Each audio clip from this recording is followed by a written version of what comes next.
Today we're talking about one of the most important functions of the legislative branch, and that is creating a law. Now, there are tens of thousands of ideas that people have that they think should be a law, but a law must be introduced, or an idea for a law must be introduced by either a House member or a senator. And when it's not a full law, a legal law yet, it's called a bill. So we're going to look today at how a bill becomes a law and what the steps are that it must survive in order to become a law. Starting with step one. The bill must be introduced in either the House or the Senate.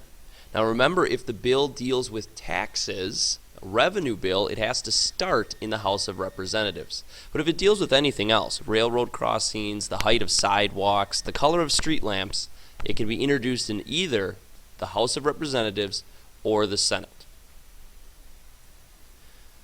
Once it's introduced, it is immediately passed on to something known as committees. Now both the House and the Senate have various types of committees. These committees are groups of people that are House members or senators, and they specialize in certain areas. They'll be in charge of figuring out this bill, looking at the cost of the bill, looking at the impact of the bill, and seeing if they should even pass it on to the bigger House or the bigger Senate. Now the committees and the subcommittees are people who actually work with the committees, maybe more specialized.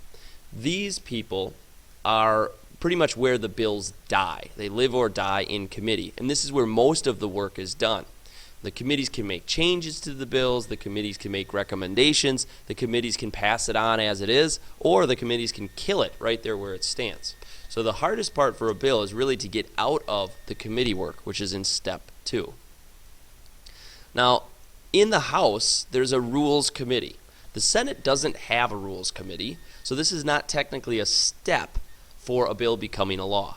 But in the House, the Rules Committee assigns maybe the date that the bill is going to be spoken on, maybe the amount of time that it could be spoken on, or the amount of people that are going to speak on that bill before it gets voted on. So the Rules Committee really controls the order and the speed at which a bill can make it through the House of Representatives. But since the Senate doesn't have it, we don't consider it a real step in the bill making process.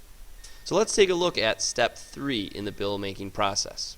This is floor action and debate, and both chambers of Congress will have this. Both will be able to argue as an entire section or an entire chamber as to whether or not they think that bill should pass. Now they can make changes to it here, but it would have to go back to committee to get worked on.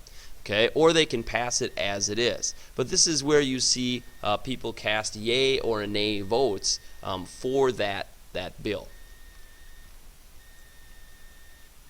Now, if there's any issues between the House version of the bill and the Senate version of the bill, they have to create what's called a conference committee.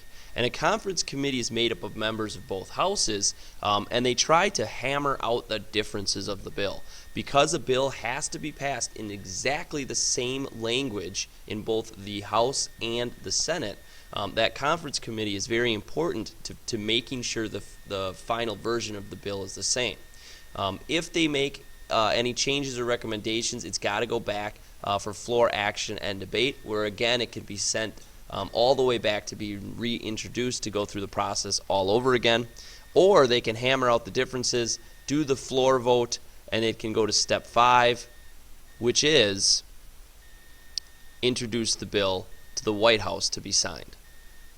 Once the bill has passed both houses and both chambers agree on the language of the bill and it's okay, it was voted yes, they say the bill is enrolled and it's given to the president to sign or to veto.